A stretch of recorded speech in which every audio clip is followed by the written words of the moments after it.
Good evening, Malaysia. Allow me first to apologize for this interruption. I do, like many of you, appreciate the comforts of everyday routine, the security of the familiar, the tranquility of repetition. I enjoy them as much as any bloke.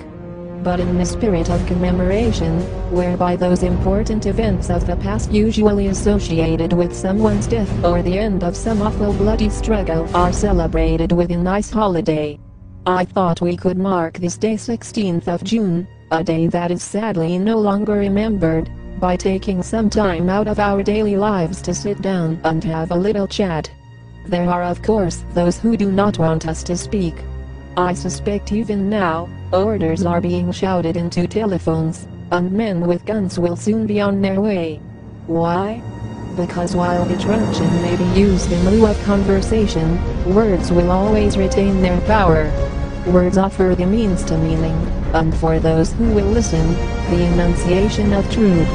And the truth is, there is something terribly wrong with this country, isn't there? Cruelty and injustice, intolerance and oppression.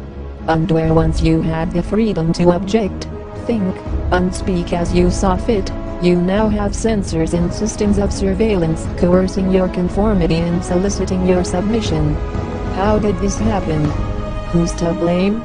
Well, certainly there are those more responsible than others, and they will be held accountable, but again, truth be told, if you're looking for the guilty, you need only look into a mirror.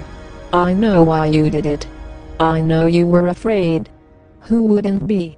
War, terror, disease. There were a myriad of problems which conspired to corrupt your reason and rob you of your common sense. Fear got the best of you, and in your panic you turned to the now Prime Minister. He promised you order, he promised you peace, and all he demanded in return was your silent, obedient consent.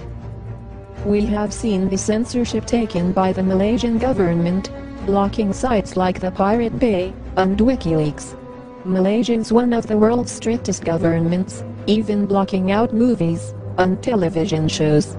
These acts of censorship are inexcusable. You are taking away a basic human right. The internet is here for freedom, without fear of government interference. Do not think that no one else notices. Your structured government has done the talking, and we hear loud and clear. Let this be an announcement to all your people. This is a sign, a warning, and an opportunity to listen to ideas above your own. In a way, you are being stubborn. But how will this help anyone or your country? We fear that if you make further decisions to take away human freedom, we are obligated to act fast and have no mercy. For rules were meant to be broken, and corruption was meant to be washed away and forgiven. Now we will wash your corruption away, so be prepared. Take this as a favor. We shall bring down the entire country's national infrastructure. We shall make this a day to be remembered. This is your second warning.